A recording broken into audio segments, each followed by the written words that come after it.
হঠকারিতা করা যাবে না। অতি বিপ্লবী কোনো চিন্তা ভাবনা নিয়ে সমাজে আরো অস্থিরতা বা একটা চরম একটা পরিস্থিতি সৃষ্টি করাটা বোধহয় সঠিক হবে না, নৈরাজ্য সৃষ্টি করাটা বোধহয় ঠিক হবে না। এই কথাগুলো আমাদের মাথায় রাখতে হবে। আমাদের সময় মাহবুবুল্লাহ ভাইরা যা থিওরি পড়াতেন আমাদের, তার মধ্যে একটা কথা ছিল রোমান্টিসিজম। রোমান্টিসিজম মানে শুধু প্রেম নয়, বিপ্লবের প্রতি প্রেম, অতি রোমান্টিসিজম। কি বলেন? তো এখন ওই চে গুয়েভারার কথা উনি বললেন, অর্থাৎ এই মুহূর্তে আমি সব পাল্টে দেবো, এই মুহূর্তে আমি দখল করব, এই মুহূর্তে আমি সব অন্যায় পড়ে দিয়ে দেবো।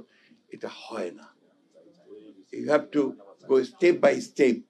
একটা প্রতি ধীরে ধীরে যেতে হয়, যেতে গেলে কিছুটা পারা যায়। তাও সবকিছু যে সুনিশ্চিত হবে তা নয়।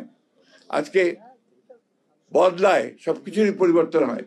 আজকে সোভিয়েত ইউনিয়নে বিপ্লব হয়েছে, সে বিপ্লব তখন সত্যিকার অর্থেই গোটা পৃথিবীর নির্যাতিত মানুষের সামনে সেটা একটা স্বপ্ন